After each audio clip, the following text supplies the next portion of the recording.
आज हमारे साथ मौजूद हैं शेख अब्दुल्ला साहब जो कि को फाउंडर हैं फ्लिपर्स के। तो आज हम जानते हैं कि पाकिस्तान इंडस्ट्री में बिजनेस के क्या ट्रेंड्स चल रहे हैं और फ्रेंचाइज मॉडल किस तरीके से वर्क करता है। फ्लिपर्स के प्लेटफॉर्म के ऊपर कौन कौन सी फ्रेंचाइजीज अवेलेबल हैं और हम डिटेल में जानेंगे कि अगर कोई पर्सन जो है जो कि पाकिस्तान इंडस्ट्री में इन्वेस्टमेंट प्लान कर रहा है तो वो किस तरीके से सेव एंड सिक्योर कर सकता है। तो अस्सलाम वालेकुम सर, वालेकुम सलाम। कैसी तबीयत है सर? अल्हम्दुलिल्लाह। सर ज़रा हमारे व्यूवर्स को बताइएगा कि जो इन्वेस्टमेंट प्लान कर रहे हैं पाकिस्तान इंडस्ट्री के अंदर, तो किस तरीके से, क्योंकि देखें आपको पता है कि पाकिस्तान इंडस्ट्री में फ्रॉड जो है वो बहुत ज़्यादा और बहुत लेवल पे ले जाके जो है वो एग्जीक्यूट किया जाता है। रिसेंटली जो है अभी बहुत बड़ी कंपनीज है उनको बैन किया गया। तो लोगों का ऑब्वियसली जो ओवरसीज पाकिस्तानी है या कोई भी इन्वेस्टर है या कोई भी स्ट्रगलर है वो किस तरीके से अपनी इन्वेस्टमेंट प्लान कर सकता है और सबसे इम्पोर्टेंट ये है कि वो किस तरीके से अपनी इन्वेस्टमेंट को सेव एंड सिक्योर कर सकते हैं।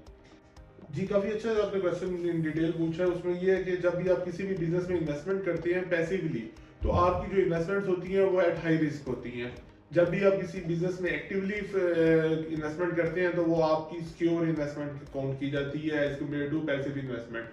पैसिव इन्वेस्टमेंट में बहुत सारे आपको इस तरह के मसले मसाइल पाल सकते हैं, फ्रॉड हो सकते हैं, या बहुत सारी कंपनी जो है वो आती हैं, थोड़ा टाइम काम करती हैं और उसके बाद कुछ अमाउंट इकट्ठी करती हैं और वो चली जाती है। ऐसा हमेशा उसी सूरत में होता है जब आप किसी भी बिजनेस में पैसे के लिए इन्वेस्टमेंट करते हैं।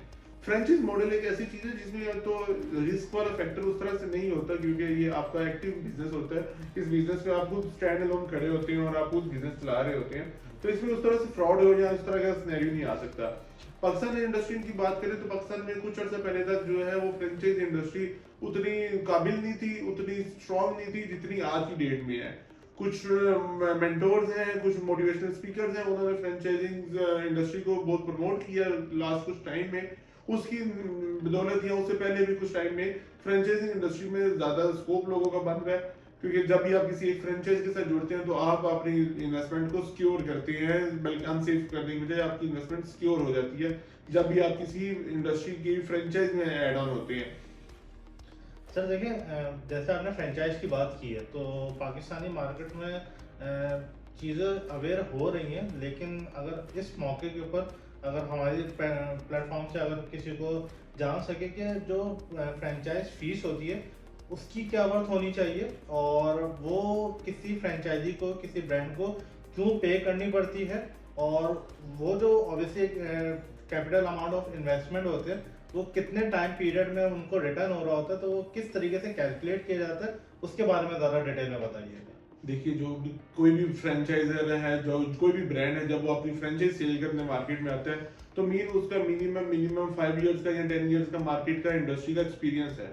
तो ऑफकोर्स जब उसने एक अच्छा सक्सेसफुल ऑफकोर्स एक्सपीरियंस होगा तभी वो फ्रेंचाइजिंग मॉडल पे आया या आप उसकी फ्रेंचाइज लेने गए हैं कि अगर कोई बिजनेस अच्छा सक्सेसफुल चल रहा है तो बिजनेस जब भी सक्सेसफुल जाता है तो उसके पीछे एक पूरी, ना सिर्फ एक बंदे की मेहनत होती है बल्कि पूरी टीम की, पूरे एक ब्रांड की मेहनत होती है। उसके बाद जाके कोई भी ब्रांड फ्रेंचाइजर इस जगह तक पहुंचता है कि वो अपनी फ्रेंचाइज को लोग डिफरेंट सिटीज तक जो है वो एक्सपेंड कर सके।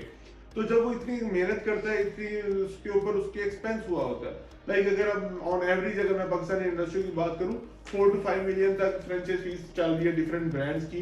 तो वो 4 to 5 मिलियन से कहीं ज्यादा उसने इन्वेस्ट किया होता है अपने ब्रांड को इस लेवल तक लेके आने में।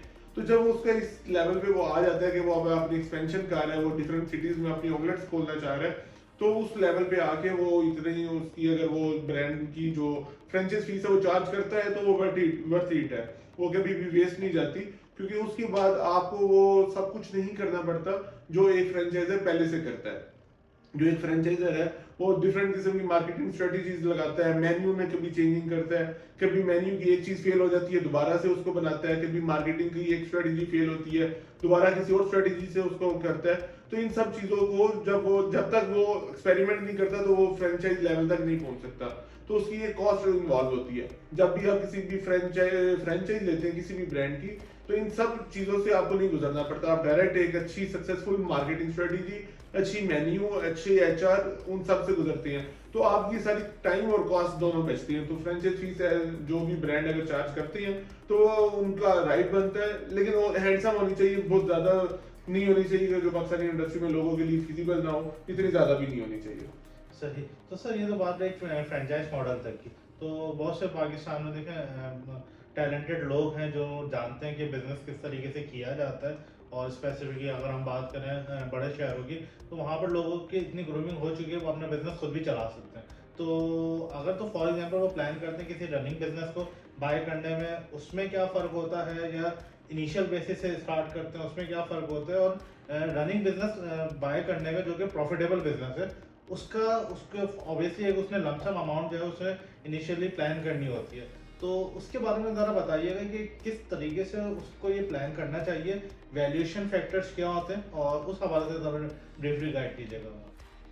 आप इस क्वेश्चन को दो दो पार्ट्स में करते हैं। एक हो गया जब जहाँ पे हम रनिंग बिजनेस को बाय कर रहे हैं, और एक हो गया जहाँ पे हम नया बिजनेस स्टैब्लिश कर रहे हैं। तो अगर रनिंग बिजनेस को बाय करने की बात करें तो मार्केट में इस वक्त बहुत सारे बिजनेसेस अवेलेबल होते हैं जो कि रनिंग कंडीशन में होते हैं, प्रॉफिटेबल कंडीशन में होते हैं, और वो फॉर सेल होते हैं। उनकी कुछ भी रीजन हो सकती है कि वो ऑनर्स बाहर जा रहे होते हैं, या उन्होंने इंडस्ट्री चेंज करनी होती है, या वो अपना टाइम नहीं मैनेज कर पा रहे होते, तो उनको बिजनेस स्विच करना होता है। तो ये पाकिस्तान में इससे पहले कोई ऐसा एक ऑथराइज प्लेटफॉर्म नहीं था जहाँ पे इस तरह के बिजनेसेस को डील किया जाए। तो Flippers.pk पहला पाकिस्तान का प्लेटफॉर्म है जहाँ पे इस तरह के बिजनेस को डील किया जा रहा है।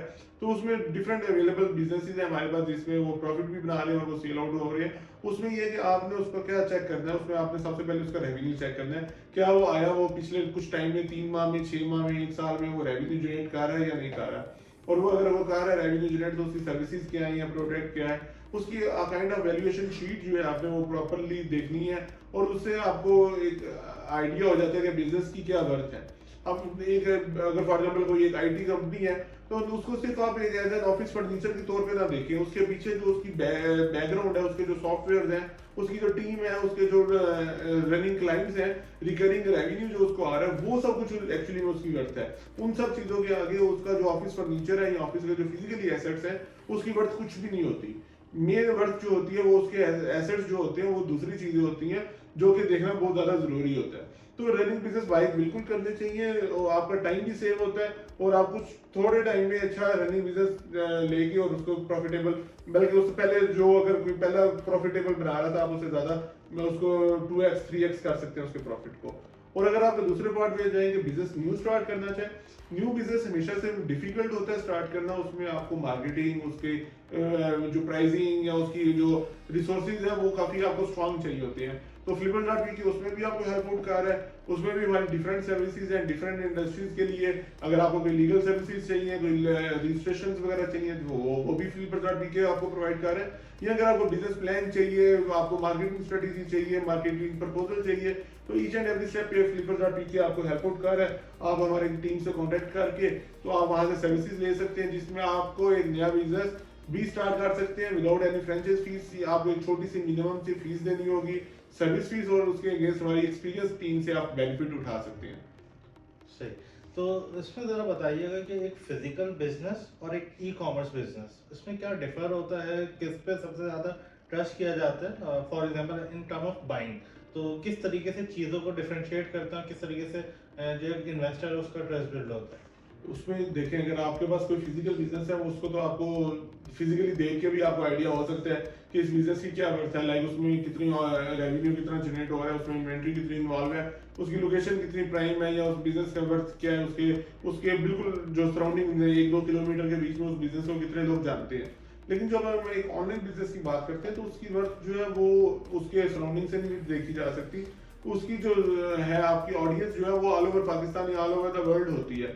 तो उसकी ऑडियंस से ज्यादा इंपॉर्टेंट उसका रेवेन्यू, और उसकी जो रेवेन्यू है उसकी एवरेज क्या है। लाइक वो उसका ऑन एवरेज परमानेंट बेसिस पे स्टेबल पोजीशन पे रेवेन्यू जनरेट हो रहा है, या उसकी फ्लक्चुएशन बहुत ज्यादा आ रही है। अगर तो उसकी ऑनलाइन बिजनेस में फ्लक्चुएशन बहुत ज्यादा आ रही है, कभी बहुत कम डाउन जा रहा है, कभी बहुत ऊपर जा रहा है, तो वो एक पॉजिटिव फैक्टर नहीं होता कभी भी ऑनलाइन बिजनेस के लिए। ऑनलाइन बिजनेस की जो एक छोटी सी टिप है कि अगर वो आप देखना चाह रहे हैं कि परचेज करने जा रहे हैं, तो उसका रेवेन्यू पिछले 6 माह में एवरेज जो है वो स्टेबल होना चाहिए, फ्लक्चुएशन नहीं होनी चाहिए इतनी ज्यादा, ताकि वो आप बिजनेस बाय करें तो उसी एवरेज को आप मेंटेन रख के उससे ऊपर के सोचे, उससे नीचे का ना सोचें।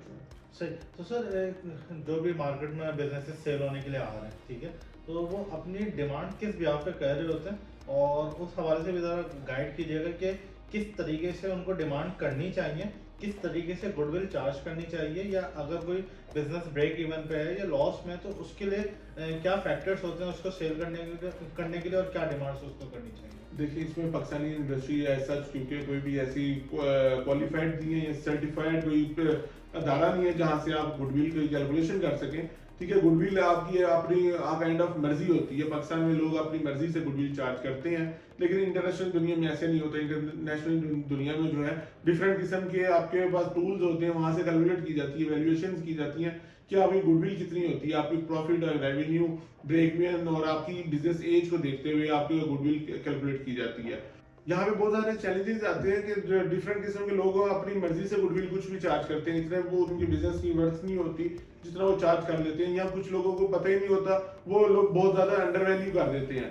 और एक गुडविल जो है वो आपके बिजनेस की वर्थ को देखते हुए एक एवरेज अमाउंट होनी चाहिए, जो कि आपको कोई भी बायर जो है वो पे करने में उसको परेशानी ना हो, वो इजीली पे कर दे। कुछ लोग होते हैं उनको अपने बिजनेस की वर्थ का आइडिया ही नहीं होता। लाइक अगर उनका बिजनेस 50 लाख का है तो वो उनको आइडिया ही नहीं होता, वो वाली अपने एसेट्स की वैल्यू निकाल के तो अपना बिजनेस सेल आउट करने मार्केट में आ जाती हैं। या कुछ लोग ऐसे होते हैं कि वो 50 लाख वाले बिजनेस को 2 करोड़ का बना देते हैं और वो कहते हैं कि ये परचेज हमें कोई सेल के बायर मिल जाए इसके लिए, लेकिन ऐसा पॉसिबल नहीं है। आप एक ऑन एवरेज जो बिजनेस की कैलकुलेशंस की जाती हैं उसकी बेस पे जो है आपका बिजनेस की गुडविल का आइडिया होता है या उसकी जो नेट वैल्यू है उसका आइडिया होता है। और अभी रिसेंटली जैसे कि हमने देखा था कि फ्लिपर्स जो है उसने चायकॉन में हिस्सा दिया था लाहौर में, तो उसके बारे में बताएं कि उसकी सक्सेस के बारे में बताएं कि आए कि फ्लिपर्स का प्लेटफॉर्म चायकॉन पे सक्सेसफुल रहा था और या नहीं रहा था, या फर्दर आप लोग के क्या प्लान्स हैं चायकॉन्स को लेके, तो ज़रा बताइएगा। जी बिल्कुल, चायकॉन एक ऐसा इवेंट है, वो करवाया आजाद चाय वाला है, पाकिस्तान के मेंटोर हैं, कोई भी सारे लोग उनको जानते होंगे। उन्होंने एक इवेंट करवाया था लाहौर में जनवरी में, तो वो अल्हम्दुलिल्लाह उसमें फ्लिपर्स ने पार्टिसिपेट भी किया था और काफ़ी अच्छा वहाँ पे रिस्पॉन्स रहा। लाइक वहाँ पे थाउजेंड्स ऑफ क्यूरीज हमें आई, 100 ऑफ इन्वेस्टर्स जो है वो मीटिंग्स के लिए लाइन अप किए गए। बहुत सारी मल्टीपल फ्रेंचाइजी जो है वो हमने सेल आउट भी की वहाँ पे। बहुत सारे इन्वेस्टर्स को हमने बिजनेस प्लान डिलीवर किए हैं, कुछ को हमने न्यू बिजनेसेस जो है लॉन्च करवा के दिए हैं। तो बहुत सारा अच्छा इवेंट रहा था वो। पाकिस्तान में ऐसे इवेंट होने चाहिए, क्योंकि अभी बहुत कमी है इन चीज़ इस तरह की चीज़ों की कि कोई बिजनेस एक्सपोज हुआ करे, बिजनेस अपॉर्चुनिटीज के लिए एक्सपोज हुआ करे। तो उस लिहाज से काफ़ी अच्छा इवेंट था। तो इंशाल्लाह फ्यूचर में भी जो इवेंट होगा इस तरह का बिजनेस एक्सपो या बिजनेस अपॉर्चुनिटीज के लिए, तो फ्लिपर.pk की कोशिश होगी कि वो हर इवेंट में जो है वो पार्टिसिपेट करे और एक लोगों तक अच्छी रहनुमाई दे सके और अच्छा जो है वो अपॉर्चुनिटी क्रिएट कर सके।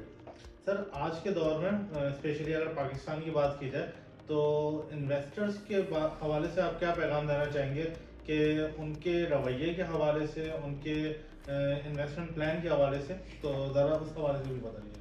इन्वेस्टर जो है वो काफी ज्यादा कंफ्यूज रहता है। एक तो पाकिस्तान की जो इकोनॉमिक सिचुएशन है उसके लिहाज से भी कंफ्यूजन का शिकार है कि उसको नहीं पता कि मैंने किस चीज में इन्वेस्ट करना है। और उसके अलावा भी जो मार्केट में जिस तरह की उसको न्यूज सुनने को मिलती हैं तो उससे काफी ज्यादा परेशान रहता है। लेकिन अगर आप किसी भी ऑथेंटिक प्लेटफॉर्म के साथ जुड़ रहे हैं उसमें इस तरह की परेशानी नहीं आपको उठानी पड़ती। उसमें यह है कि आप एक जो प्लेटफॉर्म है वो आपकी जिम्मेदारी लेता है और उस प्लेटफॉर्म के बिहाफ पे आप लोग इन्वेस्टमेंट कर रहे होते हैं, तो वो आपकी इन्वेस्टमेंट सिक्योर रहती है, आप इजीली कर सकते हैं। तो हमेशा किसी ऑथेंटिक प्लेटफॉर्म को चुने अपनी इन्वेस्टमेंट्स के लिए, ऐसे रैंडम डायरेक्ट चीज़ों को डील करने से गुरेज करें ताकि आपकी इन्वेस्टमेंट सेफ एंड सिक्योर रह सके। थैंक यू सर, बहुत बहुत शुक्रिया, आपने हमारे लिए टाइम निकाला और हमने अपने प्लेटफॉर्म से लोगों को एजुकेट करते रहते हैं ताकि जो स्पेशली जो इन्वेस्टर्स कम्युनिटी है उनको एक सेफ एंड सिक्योर प्लेटफॉर्म मिले जहाँ से वो अपनी इन्वेस्टमेंट प्लान कर सकें। बहुत शुक्रिया sir. Thank you sir. Thank you.